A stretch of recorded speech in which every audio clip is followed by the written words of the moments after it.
Muy buenas noches y bienvenidos a Signo Pesos, la economía al alcance de su pantalla. Estos son los temas claves de hoy. El impacto de la reforma tributaria previo a la entrada del proyecto a las plenarias de Senado y de Cámara. Corfi Colombiana evaluó cuál sería el impacto de este proyecto en temas como el ahorro, la inversión y el crecimiento de la economía colombiana. José Ignacio López, gerente de investigaciones, nos contará los pormenores. En marcha dos nuevas OPA. El mercado bursátil colombiano es el escenario de dos nuevas ofertas públicas de adquisición de acciones. En este caso, de Nutresa, y la otra es por el BAC Holding International. El experto Andrés Moreno Jaramillo nos contará cuáles son las expectativas del mercado. Oportunidad para millones de morosos. A finales de este mes vence el plazo para que las personas que tienen reportes negativos en las centrales de riesgo sean beneficiarios de la ley de borrón y cuenta nueva. Les contaremos los detalles y qué otros beneficios trae esta norma.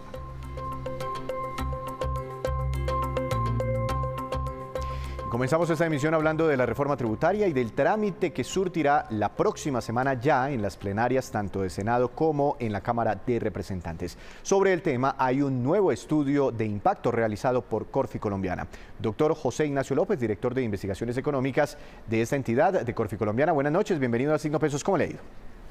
Víctor, buenas noches, un gusto estar con ustedes. Doctor López, yo sé que lo invité aquí para hablar de reforma tributaria, de pronto está asociado con el tema, pero es que no puedo dejarlo ir sin preguntarle por el dólar, porque hoy superó ya la barrera de los 4.800 pesos por primera vez, alcanzó a registrar un máximo en el día de 4.859 pesos, si no estoy mal. ¿Por qué no hay un techo para el dólar? ¿Por qué sigue y subiendo? Cada vez que lo saludo a usted está 200 pesos más caro. Bueno, Víctor, no me eche la culpa por saludarme, pero sí, yo creo que lo que hemos venido comentando en ocasiones anteriores y que tú analizas quizás todos los días, es que seguimos en un ambiente de mucha incertidumbre a nivel global.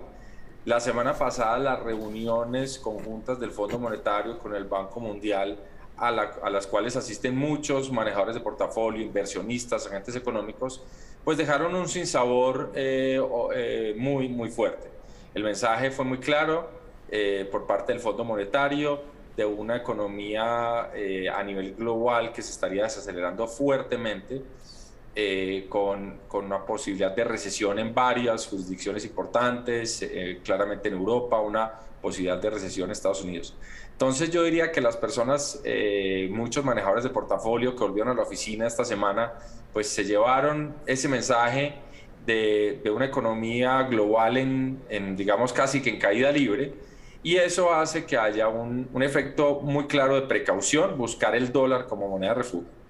Y creo que desafortunadamente para Colombia, en el margen también, la sensación, a pesar de los mensajes muy acertados y digamos tranquilizadores del ministro de Hacienda, es que pues las vulnerabilidades del país siguen estando muy presentes, y en un contexto donde las tasas de interés en Estados Unidos continúen subiendo, pues vamos a vivir, yo diría, una coyuntura por unos meses más de peso débil. Entonces estamos a puertas de los 5.000 y creo que no es muy descabellado que incluso esta misma semana lleguemos a los 5.000.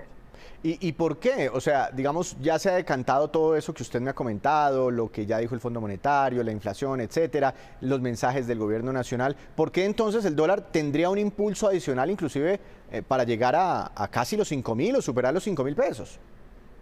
Víctor, en general estas son dinámicas muy difíciles de explicar porque son resultado del comportamiento digamos, de muchos agentes que interactúan en el mercado cambiario.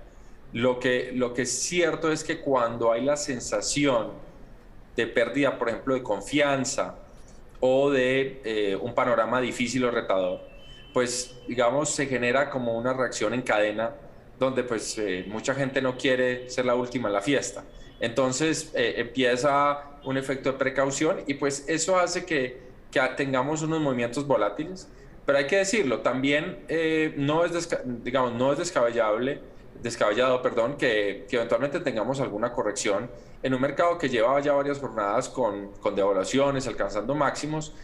Habrá que ver en el balance de fuerzas un poco los agentes qué decisión toman, pero repito, es muy difícil predecir o explicar este tipo de comportamientos, claro, dado que en últimas surgen de intuiciones, conjeturas y cómo los agentes van percibiendo ciertas realidades económicas. Claro, es difícil meternos en la cabeza en lo que estén pensando cada uno de los inversionistas que se llevan o que traen la plata al país. Pero sí, y ya vamos a pasar a la tributaria, sí el ministro de Hacienda intentó enviar 12 mensajes muy poderosos esta semana. Uno el lunes festivo diciendo no nos vamos a endeudar más, ya es suficiente, aunque tenían un cupo, digamos, autorizado, no vamos a endeudarnos más a través de los test. Y el segundo fue ayer, donde dijo que queremos implementar políticas responsables, queremos hacerlo mejor, cumplir la regla fiscal, en fin, y queremos que con esto se calmen los mercados. ¿Por qué cree usted que no se calmaron? Bueno, esos mensajes fueron muy positivos, Víctor, tanto para los operadores del mercado como digamos para los analistas, porque muestran pues un gobierno que en lo económico está teniendo una responsabilidad importante. Quizás lo que sigue preocupando es una falta digamos, de homogeneidad a veces en el mensaje por parte de los funcionarios del gobierno. En varias ocasiones se ha discutido cómo el ministro de Hacienda hace unas declaraciones que luego no necesariamente corresponden o van exactamente en la misma línea que otros funcionarios del gobierno. Entonces, quizás los mercados siguen tratando o siguen demandando un poco más de claridad en materia económica, sobre todo en temas gruesos como el tema del futuro del sector de hidrocarburos en el país. Y yo creo que en la medida que no haya esa claridad, pues siempre habrá algunos agentes que busquen comportarse de manera más precautelativa. Sí. Y eso en este contexto tan difícil en la economía global significa tener posiciones en dólares y quizás invertir menos en nuestras monedas. Bueno, hablemos entonces, doctor López, y seguiremos pues obviamente muy pendientes del dólar, pero hablemos de la reforma tributaria y del estudio que hicieron ustedes a raíz de lo que se aprobó en el primer debate en las comisiones económicas. ¿Esta reforma ayudará a acelerar la economía colombiana o será un freno para la economía colombiana? Porque ahí también hay un debate bastante interesante. El gobierno cree que esto va a ser positivo para el PIB y algunos sectores dicen no, esto le va a restar crecimiento a la economía. Y pues pensando en el 2023, donde la desaceleración va a ser muy fuerte, pues ¿qué están mirando ustedes? ¿Qué están viendo? Listo, Víctor. Lo primero que hay que decir es que el texto que se aprobó en las comisiones conjuntas de Senado y Cámara ya tiene una evolución muy positiva y favorable frente a la iniciativa presentada originalmente. Es decir, la reforma se está moviendo en la dirección adecuada. Para responder tu pregunta, creo que hay un acertijo, si se quiere, o un conflicto, y es que nosotros analizamos el efecto de la reforma desde la óptica de la inversión y en ese caso pues nuestra respuesta es que dado que la reforma efectivamente tendría un aumento importante en los impuestos que se recaudan a través de las empresas, pues eso generaría un desincentivo a la inversión.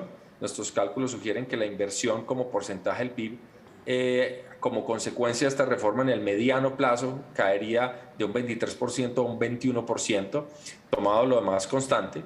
Pero digamos, no podemos completar perfectamente la ecuación porque también sabemos que necesitaríamos una información más precisa sobre cómo se van a destinar los recursos de esta reforma, que claramente pues en la medida que impulsen gasto social, transferencias sociales, pues va a tener un efecto positivo sobre el consumo y la demanda agregada. Balancear esta ecuación quizás es lo más complejo de una reforma, y es que pues por un lado estaríamos generando unas ineficiencias, la tributación siempre viene con un costo de eficiencia. La gran pregunta es cuáles son las ganancias, y ahí no tenemos tanta precisión, y por eso es muy importante mandar los dos mensajes. Uno es señalar que varias de las medidas de la reforma van digamos, en contravía de tener un sistema tributario más eficiente, es decir, que se crean unas cargas adicionales que harán que algunos proyectos de inversión no ocurran o que ocurran digamos, con circunstancias diferentes. Y lo otro es la importancia de señalar que los destinos o el uso de estos recursos fiscales pues se usen de la mejor manera posible, de manera eficiente, sin desperdicio, para que pues tenga un efecto muy positivo y esa ecuación se empiece a balancear. Por ahora no podemos hacer la ecuación completa, Víctor, pero lo que nuestro análisis sugiere es que dado un aumento de la tasa de tributación de las empresas, la inversión privada, la inversión corporativa, pues tendría un efecto adverso. ¿Y el ahorro? ¿Han analizado qué podría pasar con el ahorro? Sí, ahí las cuentas son más difíciles, Víctor, porque hay una incidencia muy importante de la reforma sobre el bolsillo de los hogares con mayores ingresos. Y es probable que, digamos, en ese mayor recaudo asociado a esos impuestos, pues haya una reducción en el ahorro de esas familias. Pero los datos son difíciles, digamos, de cuantificar o de precisar. Entonces lo que decimos es que es probable que tengamos una afectación sobre el ahorro de las familias colombianas o del agregado, pero pues nos parece que cuantitativamente es más importante el efecto sobre los incentivos a la inversión y que quizás en la discusión que resta de la reforma sería bueno una modulación adicional de tal suerte que pues no haya un aumento tan importante en esas tasas de tributación de las empresas. Claro, seguramente me está hablando usted de esa famosa fórmula del PIB, donde se tiene en cuenta la variable consumo, el gasto del gobierno, el ahorro, la inversión, en fin, todas esas variables, pero al final lo que busca el gobierno, sacando una platica de aquí, es llevándola al consumo, mayor gasto en políticas públicas, y eso podría generar una dinámica económica. Ese es el resultado que espera el gobierno nacional. Al final el impacto podría no ser negativo, digamos en el neto. Claro, Víctor, eso digamos depende mucho del efecto que tenga, tanto donde salen los recursos a cómo llegan. Lo que puede ser claro es que quizás la reforma pues genere menores incentivos a invertir, menores incentivos a ahorrar, pero más incentivos a consumir, sobre todo por parte de hogares pobres y vulnerables, y eso, digamos, es bienvenido en el espíritu progresivo de la reforma.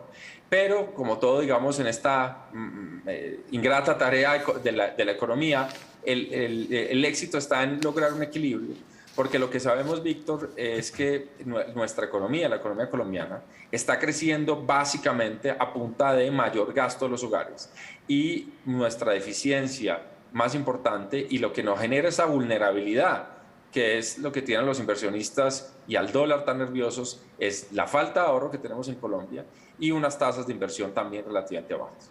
Pues doctor López, estaremos entonces pendientes al final cómo quedará esa fórmula del crecimiento económico con esta reforma tributaria y lo que suceda la otra semana con sus debates en las plenarias. Gracias por estar aquí en Signo Pesos. Feliz noche.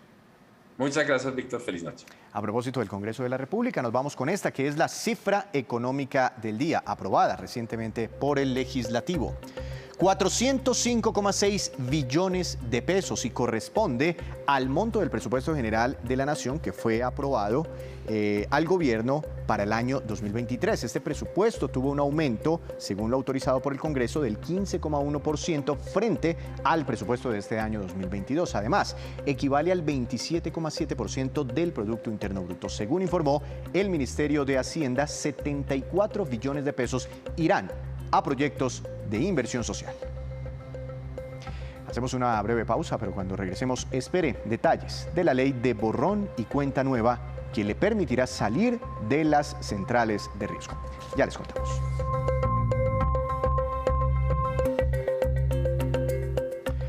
Regresamos a Signo Pesos. Dos nuevas ofertas públicas de adquisición de acciones están en marcha en el mercado bursátil, lo cual supone nuevas expectativas de dinamismo para el mercado colombiano. Doctor Andrés Moreno Jaramillo, experto en el mercado bursátil y asesor de planeación financiera. Buenas noches, bienvenido a Signo Pesos. ¿Cómo le ha ido? Buenas noches, Víctor. ¿Cómo te ha ido? Todo muy bien. Doctor Moreno, hablemos primero de la OPA por Nutresa. Ya se han lanzado varias ofertas en el pasado, pero llama mucho la atención, las tres anteriores fueron lanzadas por el Grupo Gilinski y ahora aparece otro inversionista, un fondo árabe que creo que se llama, si no estoy mal, IHC, que ahora quiere quedarse con una buena tajada de Nutresa. ¿Quiénes son ellos? ¿Por qué? Bueno, hacen parte del mismo conglomerado árabe que ha estado en las anteriores OPAs. En este caso no va en cabeza de Gilinski, sino ellos directamente. Y lo que buscan es en el mundo el negocio de los alimentos, abastecimiento de alimentos y pues obviamente Nutresa es una empresa muy atractiva. Hoy se conoció el cuadernillo. ¿Cuáles eran, con todos los detalles, ¿no?, sobre esta oferta pública de adquisición? ¿Cuáles fueron los datos como más importantes? Porque el mercado tenía ahí como pendiente saber la fecha y otras cositas. Bueno, importante. El oferente puede modificar la cantidad mínima o máxima, es decir, si llegan menos acciones de la OPA que ellos quieren tener, pues puede aceptarlas. Si llegan más, también bienvenidas. Van a ser 10 días hábiles, entre el 3 y el 17 de noviembre, es decir, ya, es algo muy bueno. Y adicionalmente es interesante entender que ya a partir del el jueves 20 de octubre se empieza a negociar de nuevo la acción de Nutresa en la bolsa. También se confirma el precio de $15 por acción y con esta devaluación que tenemos, pues nos está dando una OPA de casi 73.000 pesos. Ah, pero es que cuando lanzaron esa OPA o la anunciaron, $15 en ese momento a 4.400 eran como, ¿qué? 66.000 pesos. Es decir, se puso mucho más atractiva la acción de Nutresa en pesos colombianos por esta trepada del dólar.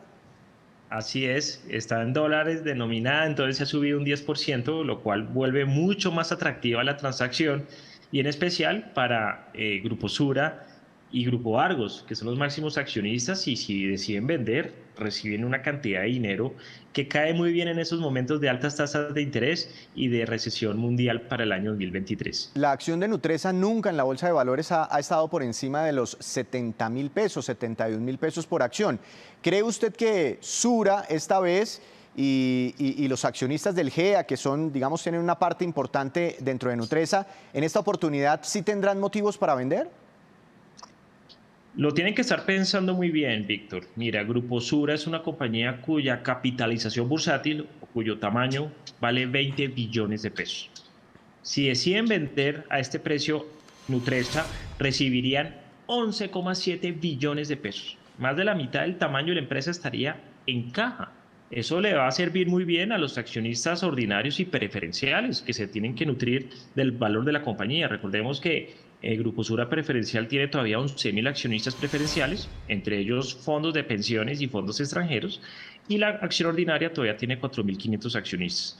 Es una decisión donde tienen que pensar en la empresa y en sus socios. Es un negocio, yo creo que es muy llamativa la oferta, recordando que hace un año Nutresa estaba a 22.000 pesos, o sea, en este precio que ya casi va a 73.000, estamos hablando que va al triple. Y para hablar de Grupo Argos es una compañía que va vale en la bolsa 8 billones de pesos y pues recibiría 3 billones de pesos si llega a vender en Nutresa. O sea, sería un negocio redondo para los accionistas, para el grupo, para la empresa, para los empleados, para el mercado de valores. Realmente yo creo que sí lo deben estar pensando muy bien porque creo que es un precio muy atractivo. Doctor Moreno, esa es la primera OPA que arranca, como dice usted, el 3 de noviembre. Entonces, se lanza también una segunda OPA, casi que simultáneamente, por una empresa que en la bolsa la vemos como BHI, el Back Holding International. Esa empresa no es muy conocida por los colombianos. ¿De dónde apareció esa compañía?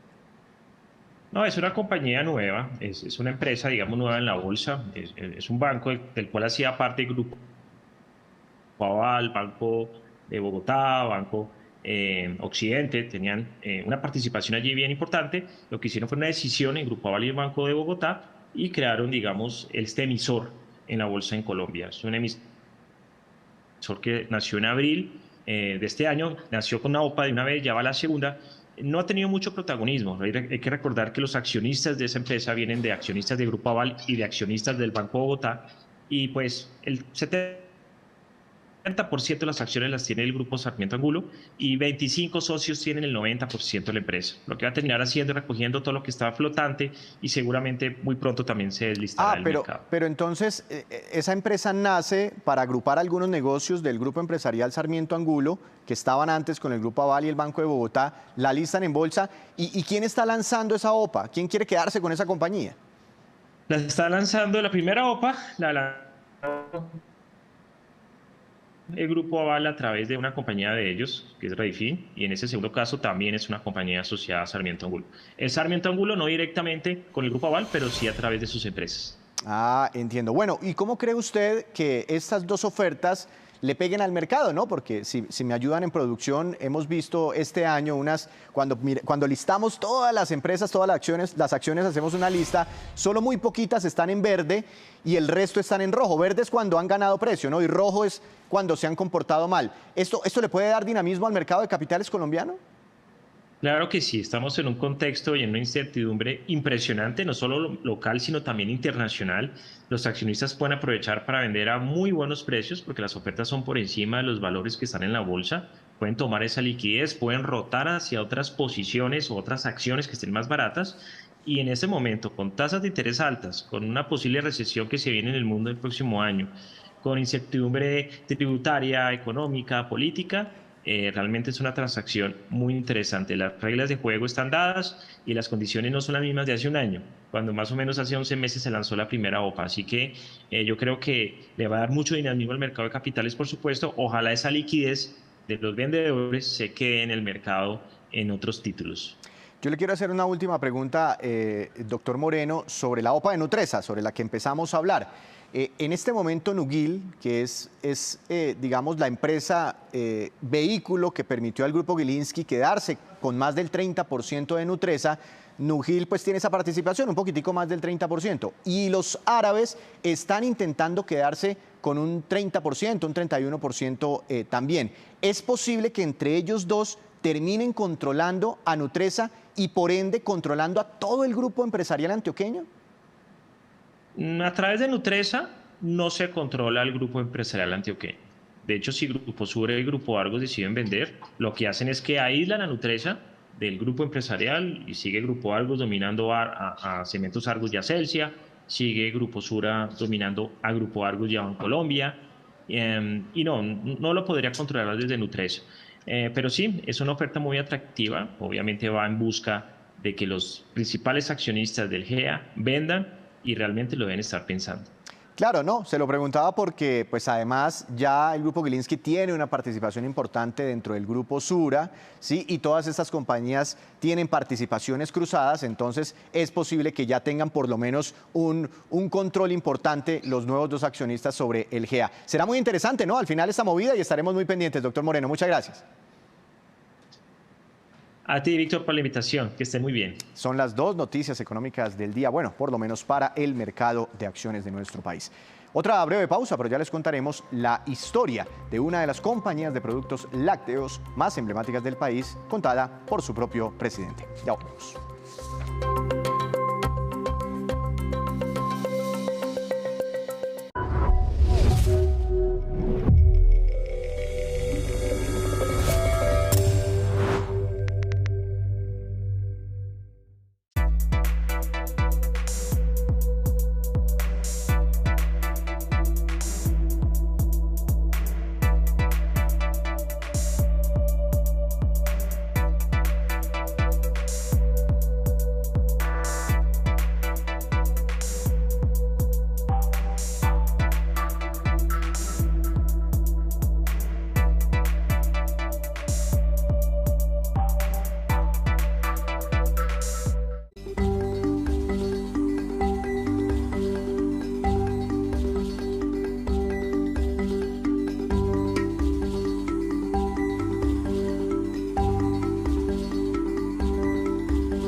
Hoy hablamos de la inteligencia artificial aplicada a los robots.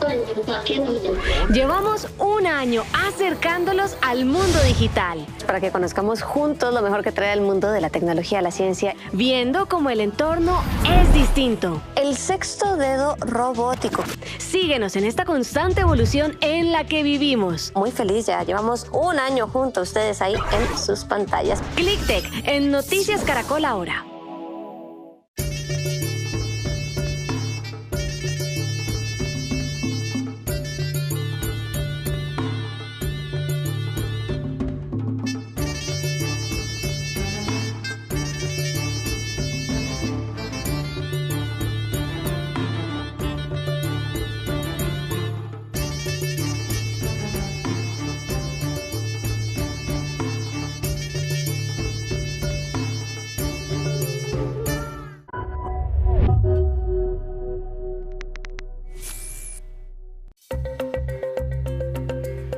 Regresamos a Signo Pesos con una información muy importante por si usted, por ejemplo, está colgado con alguna deuda bancaria. Las entidades financieras hicieron un nuevo llamado para que los deudores morosos se pongan al día y aprovechen la ley de borrón y cuenta nueva que perderá vigencia el próximo 29 de octubre. Aquí les contamos cómo acogerse a esta ley. Veamos. Los beneficios que trae la ley de borrón y cuenta nueva sancionada por el antiguo gobierno Le permite a muchas personas que estaban reportadas restablecer su vida financiera. Serán vigentes hasta el próximo 29 de octubre, pero antes, venga, le explico los beneficios que trae esta ley transitoria para los deudores. A pesar de pagar su deuda, usted quedaba reportado hasta el doble de tiempo que estuvo en mora. Ahora con la ley, si cancela la deuda podrá ser retirado en un plazo máximo de 6 meses. Pero ojo, no solo esto contiene la ley, también si su deuda es inferior al 15% del salario mínimo, no podrá ser reportado en las centrales de riesgo, a menos que se le haya notificado 2 veces antes. También con esta ley no tenía ningún costo consultar si usted estaba reportado en las centrales de riesgo. Y por último, si usted era usuario del ICETEX o también pertenecía al sector turismo o agropecuario y solucionaba su deuda, tenía que salir inmediatamente de las centrales de riesgo. Fuimos a hacer el proceso. Miren cómo nos fue. Lo primero es que verifiques si tú eres o no deudor de CISA. Para eso te invito a que puedas entrar a la página de CISA, www.cisa.gov.co. Tenemos una línea de WhatsApp, unas líneas nacionales y una línea de Bogotá, en donde ahí expones tu situación, ¿sí? Y nos propones un acuerdo de pago. Aún, por lo menos con esta entidad, son bastantes las personas que quedan pendientes. Con CISA nosotros al inicio del proceso de la ley teníamos 250.000 personas identificadas que tenían estas deudas. Hoy el 10%, es decir, 25.200, han hecho el proceso y han podido salir de centrales de riesgo. Esto quiere decir que tenemos 225.000 personas hoy todavía que podrían acceder en estos 10 días que le restan a la ley. Darío es uno de los beneficiados por esta ley. El simple hecho de no tener una deuda, ni con el Estado, ni con bancos, ni con nada, para nosotros es lo mejor de la vida. Sobre todo ya nosotros a esta edad, que estamos para pensionarnos, ya tener nuestro hogar, nuestra casa propia, sin problemas, sin nada, y no estar esperando lo que hablábamos, 6 o 7 años más. Recuerde, la ley perderá su vigencia el próximo 29 de octubre y se calcula que aún quedan 6 millones de colombianos pendientes por solucionar su deuda. Así que tenga muy en cuenta esta fecha. Más información, Carlos Enrique Cavelier, presidente de Alquería, presentó su libro Coordinando Sueños, en el que relata las anécdotas y los métodos de construcción de una de las empresas de lácteos más importantes y más grandes de nuestro país. Veamos. Para Carlos Enrique Cavelier, hablar del tamaño de su empresa es irrelevante si lo compara con los cientos de trabajadores que gracias a Alquería han logrado salir adelante y garantizar la alimentación de millones de hogares colombianos. Historias que comparten su libro Coordinando Sueños y que lo enorgullecen 30 años después de estar al frente de la empresa de lácteos. Es un libro que le permite a la gente, ojalá, aprender mucho de cómo se crea una empresa, se alimenta el trabajo en lo cultural, en lo personal, en lo gerencial, para que muchas personas puedan expandir ese conocimiento a sus propias experiencias. Un humanista convertido en empresario que además de ejercer en la política, es hoy considerado como uno de los personajes más influyentes en la educación, así como en los campos sociales y el empleo. Ver los hijos de los colaboradores de Alquería, nuestros compañeros de trabajo, graduarse de universidades, seguir adelante, ellos mismos avanzar en sus trabajos, es una satisfacción verdaderamente enorme. En las páginas de su libro narra los aciertos y desaciertos de su recorrido empresarial, cómo Alquería ha migrado a la sostenibilidad social, así como los retos que enfrenta la industria láctea. Lo mayor reto en los últimos años ha sido la lucha contra los lactosueros. Verdaderamente ha habido muchas personas que nos han acompañado, de Mogán, Cuídale, tenderos en todo el país, luchando porque los afecta profundamente, madres de cabezas de hogar, que saben que los niños no les están dando lo que toca porque le mezclan el lactosuero a la gente y lo venden como leche. Entonces esa competencia desleal así fue muy dura, hemos avanzado mucho. Ve el panorama de retos que hoy vive en Colombia y el mundo, no obstante asegura que con trabajo conjunto el país saldrá avante. Creemos que aquí ha habido un esfuerzo, pero se debe hacer mucho mayor esfuerzo para producir más alimentos. A la medida que haya más alimentos disponibles, el precio va a bajar y al subir la productividad de los campesinos. Su libro tiene un gran propósito, que con cada ejemplar vendido se generen recursos para el Banco de Alimentos en La Guajira, ganancias que serán donadas en su totalidad a la entidad. Con un buen propósito. Y ahora nos vamos con estos que son los indicadores económicos que usted debe conocer siempre antes de irse a dormir. Tasa representativa del mercado. Dólar para mañana por encima de los 4.800 pesos. Será exactamente de 4.815 pesos con 9 centavos. Hoy subió 71 pesos con 5 centavos. Este es un nuevo máximo histórico para la TRM. Petróleo Brent, de referencia para nuestro país, subió 2,84%. Se ubicó por encima de los $92 por barril. El precio interno del café colombiano también subió y quedó en promedio para mañana a 2.254.000 pesos por carga en promedio. Índice MSCI Colcap de la Bolsa de Valores de Colombia tuvo un incremento de 0,73%. La acción más valorizada, Grupo Bolívar, con una ganancia de 7,36%, y la que más cayó fue la acción del Grupo Aval, que tuvo un retroceso del 8,94%. Y antes de despedirnos, los dejo con este dato muy interesante. Según el Fondo Monetario Internacional, las reservas en moneda de todos los gobiernos sumaron a finales del año pasado un valor de 12,92 billones de dólares, una cifra que no nos cabe en la cabeza.